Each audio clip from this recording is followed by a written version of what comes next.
வாழ்க வையகம், வாழ்க வையகம், வாழ்க வளமுடன்.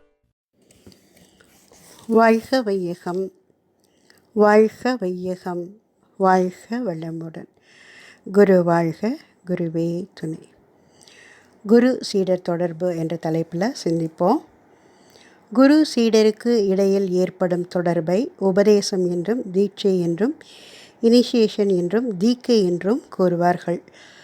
குருவிடமிருந்து எது புறப்பட்டு போய் சீடனுக்குள்ளே புகுந்து அவனை ஒரு மார்க்கத்தில் தீவிரமாக தூண்டி செலுத்துகிறதோ அதற்கு தீட்சை என்று பெயர்.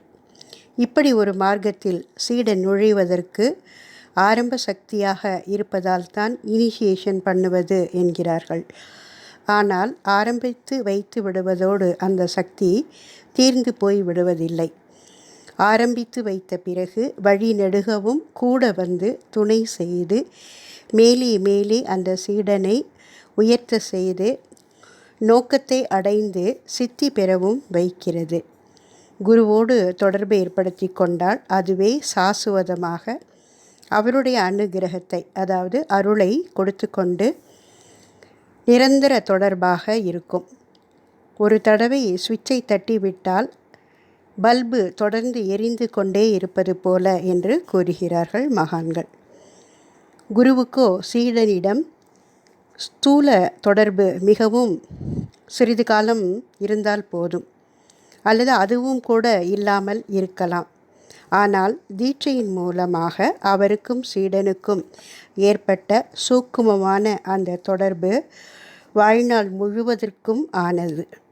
இன்னும் லைஃப் சைக்கிள் எல்லாம் முடிந்து பிறவிகள் எல்லாம் தீர்ந்து சீடன் சித்தி பெறுகிற வரையில் நீடிக்கிற தொடர்பு இது என்றும் மகான்கள் கூறுகிறார்கள்.